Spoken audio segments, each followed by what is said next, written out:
Class 11th के मेरे सभी शेर और शेरनियों, class 11th physics important topic, important question 2024 final exam में जो आने वाला है, एनुअल एग्जाम में, उसके बारे में ताबड़तोड़ होगा। और मजे की बात यह है मेरे भाई कि यहाँ पर एनसीईआरटी के सिलेबस को देख करके मैं आपको बताऊंगा कि आपको क्या क्या पढ़ के जाना है। 5 मिनट का मेरे भाई वीडियो है, इसको पूरा पढ़ के जाइएगा।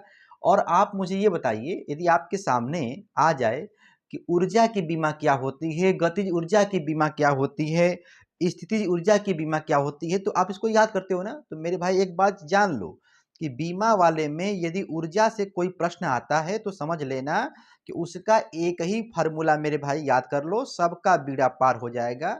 यम यल टू टी के पावर -2, ठीक है ना। यानी ऊर्जा, कोई भी ऊर्जा पूछ दे मेरे भाई, कार्य भी एक प्रकार की ऊर्जा होती है, ऊर्जा का बीमा यही होता है, ठीक है ना। मतलब आप लोगों को एक तीर से कई निशाना यहाँ पर हुआ है। देखो यहाँ पर ढेर सारा गरम मसाला मैं पहले से एनसीईआरटी के सिलेबस को देखते हुए इंपॉर्टेंट क्वेश्चनों को मैंने अंडरलाइन कर दिया है, ताकि 5 मिनट के अंदर मैं आपको बता दूं कि आप लोगों को क्या क्या पढ़ के जाना है फाइनल एग्जाम में, ठीक है ना। इंपॉर्टेंट टॉपिक और इंपॉर्टेंट क्वेश्चन को, ठीक है ना। थोड़ा बहुत हिंट भी देके चलेंगे। श्यानता गुणांक मेरे भाई पूछता है बीमा, ठीक है ना। तो इंपॉर्टेंट बीमा में इसको पर देख लीजिएगा, बीमा का वीडियो बना होगा। यम यल -1 टी के पावर -1 होता है, ठीक है ना।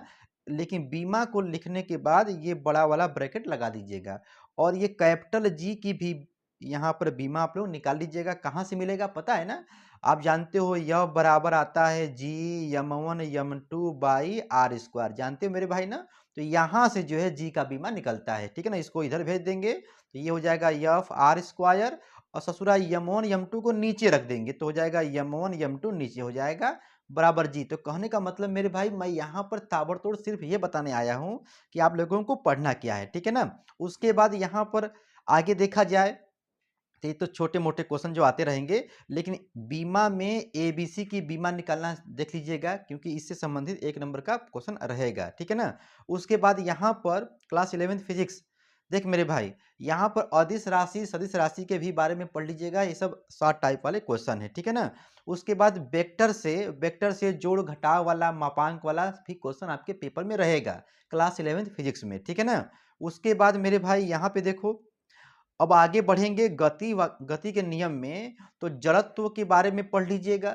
जड़त्व एक प्रकार का गुण होता है, मतलब अवस्था परिवर्तन का विरोध करता है, जानते हो आप लोग। और न्यूटन के गति का प्रथम नियम, द्वितीय नियम, तृतीय नियम। प्रथम नियम जानते हो ना, यदि कोई वस्तु विराम में है तो विराम में रहेगी, गति में है तो गति में रहेगी।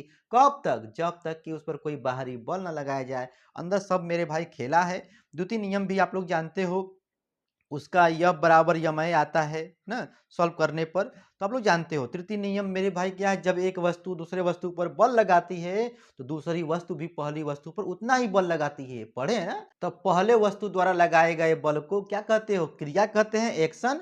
और जो वो बल लगाता है सेकंड वाला, उसे कहते हैं रिएक्शन। तो मेरे भाई मन नहीं कर रहा है बताने का, क्योंकि ये सब जो है देखो, इसको बताएंगे तो वीडियो लंबा हो जाएगा, बस ताबड़तोड़ देखिए, ठीक है ना। लेकिन फिर भी दिल है कि मानता नहीं। उसके बाद मेरे भाई घर्षण के भी बारे में पढ़ लीजिएगा, ठीक है ना। घर्षण के नियम में देख लीजिएगा।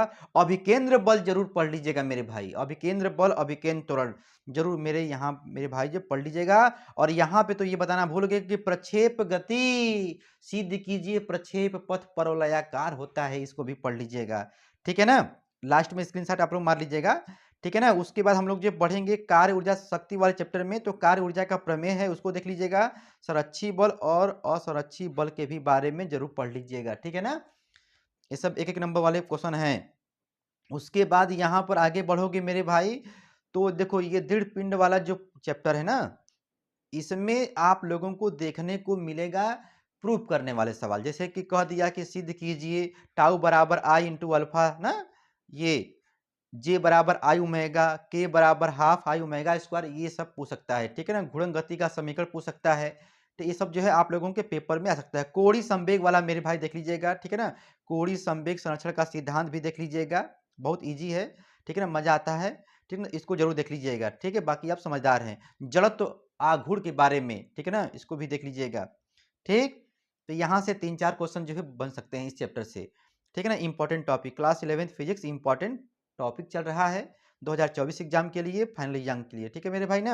अब देखिए यहाँ पर आगे बढ़ोगे तो ग्रहों की कैप्लर मतलब कैप्लर का नियम मेरे भाई पढ़ लीजिएगा। ग्रहों के लिए है गुरुत्वाकर्षण। गुरुत्वाकर्षण का नियम जो होता है मेरे भाई सार्वत्रिक नियम होता है। आप लोग यही वाला F बराबर जी M1 M2 by are square वाला, ठीक है ना। न्यूटन ने बताया कि अच्छा जाने दो बाद में, ठीक है ना, इसका वीडियो बन जाएगा बाद में। पलायन वेग मेरे भाई जरूर पढ़ लीजिएगा और उपग्रह का कक्षीय वेग जरूर पढ़ लीजिएगा। व्यंजक स्थापित करना होता है, ठीक है ना। पलायन वेग फेंकोगे तो फिर नहीं वापस नहीं आएगा, होता है, ठीक है ना मेरे भाई। तो इसको जरूर पढ़ लीजिएगा इतना सारा। और पृथ्वी तल से ऊपर जाने पर जी का मान घटता है, नीचे भी जाने पर जी का मान घटता है, इसको भी प्रूफ कर लीजिएगा। और आप लोगों को धीरे धीरे इसके बारे में वीडियो भी बन जाएगा, कमेंट करना, ठीक है ना। देख मेरे भाई, और इसके बाद पार्ट 2 में आओगे तो हुक का नियम जरूर पढ़ के जाना, ठीक है ना। पास्कल का नियम मेरे भाई रगड़ के जाना। और यहाँ पर जो है द्रव चालित लिफ्ट, ठीक है ना, और द्रव चालित ब्रेक मतलब इसका अनुप्रयोग होता है, ठीक है ना। इसको जरूर एक नज़र देख लेना। स्टोक्स का नियम मेरे भाई, स्टोक्स का नियम रगड़ कर जाना, क्योंकि क्लास 11 फिजिक्स इंपॉर्टेंट में क्वेश्चन में आ सकता है, ठीक है ना। सीमांत वेग का निगमन भी होता है, इसको भी देख लीजिएगा, ठीक है ना। जो भी हेडिंग आपको नहीं आएगा मुझे बताइएगा, ठीक है ना। पृष्ठ ऊर्जा और पृष्ठ तनाव के भी बारे में पढ़ लीजिएगा, इसका संबंध होता है, सूत्र होता है, निगमन होता है, देख लीजिएगा। बर्नौली का प्रमेय, एक रोटी कम खाएंगे लेकिन बर्नौली का प्रमेय जरूर पढ़ के जाएंगे, ठीक है ना मेरे भाई, जरूर पढ़ के जाना ये वाला। फिर आगे बढ़ोगे उष्मा वाले चैप्टर में तो अल्फा बीटा गामा भी आता है, ठीक है ना। उसके बाद यहाँ पर समतापी प्रक्रम रुद्धोष्म प्रक्रम जरूर पढ़ के जाइएगा। रुद्धोष्म प्रक्रम के बारे में पढ़ने के बाद सीपी और सीबी में अंतर जरूर पढ़ के जाइएगा। मेयर का सूत्र बोलते हैं, मेयर का सूत्र मेरे भाई पेपर में पूछ सकता है, ठीक है ना। उसके बाद यहाँ पर आगे बढ़ोगे, बस बस 2 मिनट और रुक जाओ। वीन का विस्थापन नियम, स्टेफन का नियम मेरे भाई जरूर पढ़ के जाना, ये सब पेपर में आने वाले क्वेश्चन है, ठीक है ना, इंपॉर्टेंट क्वेश्चन। और सुनो क्लास 11 फिजिक्स में हो सकता है कि आपके सर जी पेपर मार्केट से खरीद कर लाएं या खुद हाथ से बनाएं, तो यही सब क्वेश्चन आता है, ठीक है ना। चल भाई, उसके बाद ऊष्मागतिकी का नियम, ऊष्मागतिकी वाले में जो है देखो शून्य कोटि होता है ना, ऊष्मागतिकी का शून्य कोटि नियम होता है, एक प्रथम कोटि होता है, सॉरी प्रथम नियम होता है, ठीक है मेरे भाई। तो शून्य वाला नियम, ठीक है, और प्रथम वाला नियम, ठीक मेरे भाई जरूर पढ़ के जाना। उसके बाद ये गरम मसाला लॉन्ग टाइप में देखने को मिलेगा, ऊष्मागतिकी का द्वितीय नियम, ठीक है। शून्य नियम, प्रथम नियम, द्वितीय नियम, ठीक मेरे भाई ना, ये जरूर पढ़ के जाना क्योंकि ये आपके पेपर को चीरते हुए पूछेगा, ठीक है ना। क्लास 11 फिजिक्स इंपॉर्टेंट क्वेश्चन 2024 में फाइनल एग्जाम में, फाइनल मेरे भाई एग्जाम में पूछता है, एनुअल एग्जाम में भी वही है, ठीक है ना। कुछ बच्चे उसको बोलते हैं फाइनल एनुअल एग्जाम, ठीक है ना। अब देखिए भैया बायल चार्ल्स के बारे में एक नज़र यहाँ पे देख लीजिएगा। ये वाला चैप्टर थोड़ा सा आप लोगों को अजीब लगता है, ठीक है ना। इसमें जो है यही बायल चार्ल्स वाला इंपॉर्टेंट है। और पढ़ने का मन है मेरे भाई तो गैसों के अणुओं के वर्ग माध्य मूल चाल वाला देख लीजिएगा, ठीक है ना। और ये स्वतंत्र कोटि वाला भी जो है इससे ऑब्जेक्टिव में क्वेश्चन रहता है, ठीक है ना, 1 मार्क्स में। देखो भाई समय हो गया है, ठीक है ना, हमने कहा था 5 मिनट। उसके बाद देख भाई यहाँ पर सरल आवर्त गति के बारे में पढ़ लीजिएगा परिभाषा, ठीक है ना। और इसमें आपका आता है लॉन्ग टाइप में सरल लोलक के लिए आवर्त काल के लिए व्यंजक स्थापित करना, ठीक है ना। और अनुदैर्घ्य और अनुप्रस्थ तरंग के भी बारे में पढ़ने के बाद लॉन्ग टाइप में देखना चाहते हो तो डोरियों तथा पाइपों में अप्रगामी तरंगों के लिए व्यंजक का स्थापना करना होता है। कहने का मतलब ये है मेरे भाई क्लास 11th के मेरे सभी शेर और शेरड़ियों, ठीक है ना, इसका स्क्रीनशॉट मार लीजिए, ठीक है ना, अभी मारिए। उसके बाद हम चलते हैं पीछे से, ठीक है। उसके बाद यहाँ पर सब इंपॉर्टेंट क्वेश्चन है, ठीक है, क्लास 11 फिजिक्स के इंपॉर्टेंट क्वेश्चन है। यहाँ पर इस चैनल पर भी आपको ढेर सारा मसाला बना हुआ है। एम के सर जी लगाना मेरे भाई मत भूलना, क्योंकि चैनल का नाम है एम के सर जी, ठीक है ना। बाकी आप मेरे भाई समझदार हैं, ठीक है, मारिए स्क्रीनशॉट, मारिए मारिए, रुक जाइए 1 मिनट, मारिए। आंखों में नींदे न दिल में करार, पढ़ाई भी क्या चीज होती है यार। ठीक है मेरे शेरों शेरनियों, एकदम ताबड़तोड़ मेरे भाई गर्दा गर्दा मचाओ, ठीक है ना।